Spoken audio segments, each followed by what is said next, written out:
Napikon si Auntie Claire sa mga pahayag ni Congressman Erice. Galit na galit. Nakausap niya ba yung Pangulo ng diretso para malaman niya kung anong damdamin ng Pangulo patungkol dito sa mga tao na nasasangkot sa flood control mess?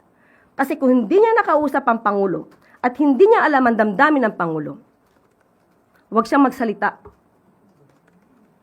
Huwag siyang magsalita na parang may alam siya sa sinasabi ng Pangulo. Ang tawag doon utos, sunod, palakpak. Kung ganun lang yun, papalakpakan, pagkatapos wala na yun.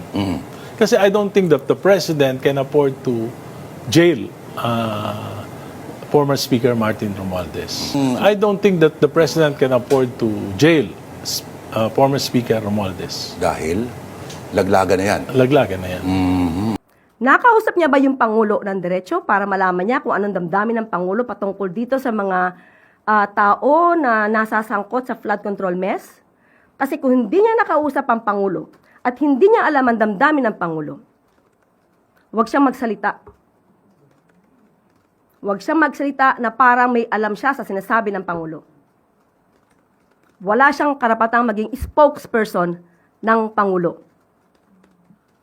Unless papalitan niya ako dito. Sabi po ni Congressman na Erice, optics lang daw yung pagbanggit ng Pangulo kay former House Speaker Romualdez nung SONA. Utos, sunod palakpak, pagkatapos wala na raw po yun.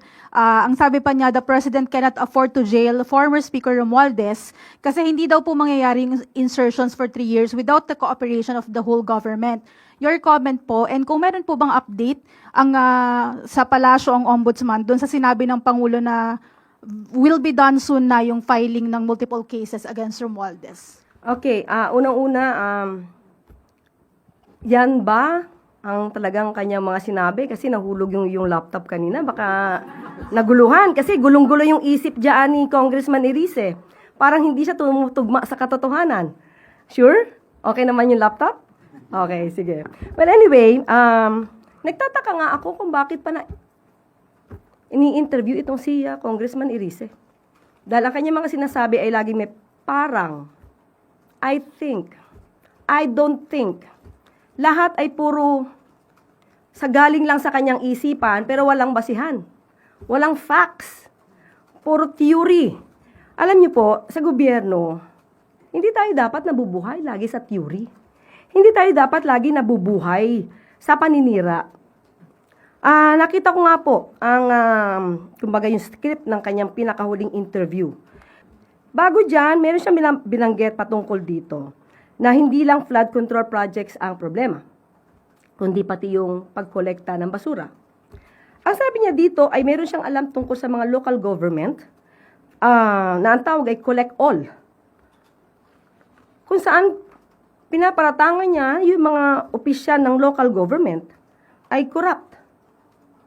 So kung siya may alam naman dito, at isa siya sa public servant, at siya ay isa sa maingay na nagtutuligsa, gumawa na ba siya ng aksyon patungkol dito sa mga di umano mga local government units na nagkakaroon ng korupsyon patungkol sa pangongolekta ng basura? Pakitanong niyo po sa kanya yan. Pangalawa, ang sinabi niya dito, again, sabi niya, kasi I don't think that the President can afford to jail former Speaker Martin Romualdez. So ito ay iniisip niya lang. Nakausap niya ba yung Pangulo ng diretso para malaman niya kung anong damdamin ng Pangulo patungkol dito sa mga tao na nasasangkot sa flood control mess? Kasi kung hindi niya nakausap ang Pangulo at hindi niya alam ang damdamin ng Pangulo, huwag siyang magsalita. Huwag siyang magsalita na parang may alam siya sa sinasabi ng Pangulo. Wala siyang karapatang maging spokesperson ng Pangulo. Unless papalitan niya ako dito. Diba? So kung ang binibigyan niya lang ay yung nasa isip niya, patain niya na yung nasa isip niya. Patayin niya na yung kanya nasa isip. Dahil wala po yung katotohanan. Sinabi pa niya, at sinunggandahan nitong si Lord. Una sinabi ni Congressman Erice, sinabi daw ni Speaker, if I'm going down, I'm not going down alone. Tapos, sinigundahan nga ni host, I don't think that the President can afford to jail former Speaker Romualdez. At muling sumagot itong si Congressman Erice, dahil laglagan na yan. Si Congressman Erice ang isa sa pinakagusto kong makausap, kaharap kayo. At tatanungin ko siya ng diretsyo, saan nang gagaling ang lahat ng sinasabi mo? Bigyan niya ako ng ebidensya, dahil puro ganito na intriga, mahirap sumagot ng puro intriga. Hindi tayo mga taga-media, hindi tayo dapat nabubuhay sa intriga lang. Baka po may update lang ng Ombudsman doon sa sinabing ng Pangulo na the filing of multiple cases against Romualdez will be done soon. Sa ulat na nadidinig ng Pangulo, dahil meron di umano mga witnesses laban kay dating Speaker Romualdez, naniniwala ang Pangulo na kapag kumpleto ang ebidensya ay dapat masampahan ng kaso. Sino-sino ang unang tumutuligsa at nagsasabing meron silang alam at mastermind di umano ang Speaker? Hindi ba obligasyon nyo na nabigay lahat ang inyong kaalaman sa Ombudsman? Dahil medyo na-disappoint si Ombudsman Boying Rimulya sa pag-retract ng 4 na Maleta Boys. So kung meron pa pong ibang mga may hawak na ebidensya, katulad nito si Congressman Erice, kung meron kang alam, Congressman Erice, pumunta na po kayo sa Ombudsman at doon nyo na ibigay lahat ng alam po ninyo para hindi kayo ma-disappoint at sasabihin ang Pangulo ang siyang merong kagagawan para hindi siya masampa ng kaso. Obligasyon niyo po yan, Congressman Erice. Yung flood control, especially in Metro Manila, ang biggest allocations for flood control, isa sa yung Metro Manila. Pero they are missing the point. Bukod dun sa mga anomalous flood control projects, ang pinakamalaking dahilan ng flooding sa Metro Manila is not the projects, but solid waste. Nakita naman natin yung sa Parañaque. Ang dahilan din yan, corruption.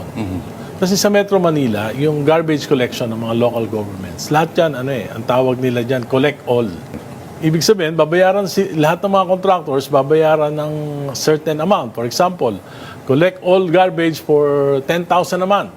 So, pipirmahan lang yon na na-collect, babayaran na sila ng 10,000. Pero ang totoo nun, they're just collecting 40 to 50% the solid waste. At lahat ng 50 to 60% nasa mga drainage, nasa mga creeks, na hindi naman nakokolekta. Kasi hindi naman napapasok ng mga collectors, yung mga kaloob-looban ng Metro Manila, sa mga urban centers, ganyan lahat ng nangyayari. Kaya yung pagka bumabagyo, makikita mo, yung solid waste nandun na sa dagat. Inaanod na lang. So the more populated Metro Manila is, the more solid waste. Kasi we're producing around 0.7 to 0.8 kilo per person per day. Yung baha, dapat makita nila ano ba yung density. Dapat ipaliwanag nila ano ba yung density ng pagulan. Kasi depende yan. Kung mas malakas yung mga nakaraan, talagang yung rainfall density, mabigat talaga. Ngayon, hindi naman ganun kabigat. Kasi parang ngayon, El Niño ngayon. Okay. So, kayo ho ba ay nagulat nung huling sona ng Pangulo, ang pambungad niya, agad yung pinsan niya agad yung kinuwelyuhan, kumbaga. Pero hindi pinalangalanan, alam natin kung sino naman yun. Kayo ho ba ay inasahan nyo na yon o medyo, kakaiba to Hindi naman totoo yan. Optics lang. Ang tawag doon utos, sunod, palakpak. Ganun lang yun. Papalakpakan, pagkatapos wala na yun. Kasi I don't think that the President can afford to jail former Speaker Martin Romualdez. Kasi hindi naman mangyayari yung 1.45 trillion insertions, diversions to flood control for 3 years without the cooperation of the whole of government. Meaning the House, the Senate, and the President's Cabinet. Especially Department of Budget and Management. Alam nila lahat yan. They cannot take away the flagship projects, funds for flagship projects, and palitan ng mga flood control. Kung hindi alam ng mga secretary ng DBM, Department of Finance, hindi nila magagawa. Executive Secretary, hindi nila magagawa yun. Ibig sabihin, pinayagan nila yun. So, may responsibility. Ang laging hirit ay ang presidente, ang siya nagbunyag. Pinunyag niya Lahat ng ito, 3 years. sasabihin niya, After 3 years, mahiya naman kayo. it's a question of complicity or competence. Meron sinabi yung dating speaker na parang, if I'm going down, parang I'm not going down alone. Yun ang... I don't think that the president can afford to jail former Speaker Romualdez. Dahil, laglagan na yan. Laglagan na yan. Kayo ay surrounded pa rin ng mga taong malapit kay Zaldico or may kinalaman kay Zaldico. Anong pakiramdam po nun? At kamusta naman ang bagong speaker, ang humalili po na si Speaker Boji? Well, Speaker Boji, matagal ng politician yan. So, diplomatic. Actually, nung first term ko, kasabay ko na rin yan as representative of Isabela.